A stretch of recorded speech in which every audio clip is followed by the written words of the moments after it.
Je reprends. Si nous avons vécu des choses dans notre existence, et quand on y pense, on n'est pas en paix. Quand on y pense, ça trouble notre paix. Quand on y pense, on perd notre sang-froid. Si nous avons vécu quelque chose comme ça, c'est le moment de nous libérer. Dire à Dieu. Dieu le sait. Dieu le sait. Mais nous devons également le dire. Il voit l'aveugle. Il sait qu'il est aveugle. Il sait que son besoin, c'est gloire. Mais il dit, que veux-tu que je fasse pour toi? Ça veut dire que Dieu veut que nous verbalisons notre désir. Ce n'est pas que Dieu ne le sait pas. Je ne suis pas en train de vous dire de faire quelque chose que Dieu ne le sait. Dieu sait, Dieu connaît bien mieux que nous. Depuis notre conception, ce qui nous a traumatisés. Mais, même si nous ne comprenons pas tout, on peut lui demander. On peut au moins verbaliser ce que nous savons. Et dire, ce que je ne sais pas, éclaire-moi, guéris-moi, même de ce que je ne sais pas. Guéris-moi de ce que je sais, guéris-moi de ce que je ne sais pas.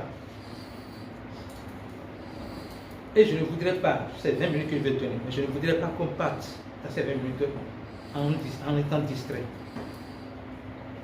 Aujourd'hui, j'ai lu un livre dans lequel j'ai trouvé un verset et je voudrais nous exhorter dans ce verset avant de nous libérer pour les 20 minutes. Jacques 1, verset 22 et 25. Jacques 1, verset 22 et 25. Écoutez bien ce verset. Écoutez bien les paroles de ce verset.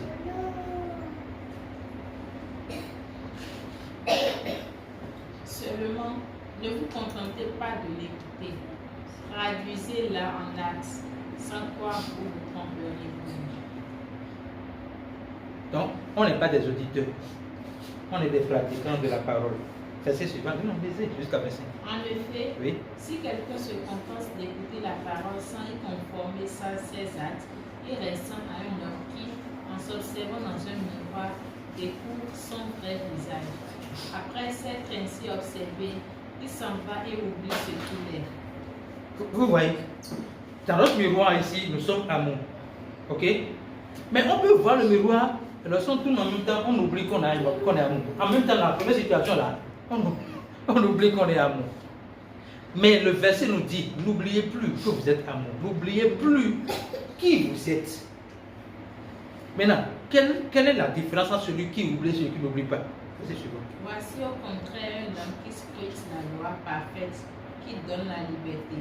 Il lui demeure fidèlement attaché et au lieu de l'oublier après l'avoir entendu, il y conforme ses actes. Cet homme sera heureux dans tout ce qu'il fait.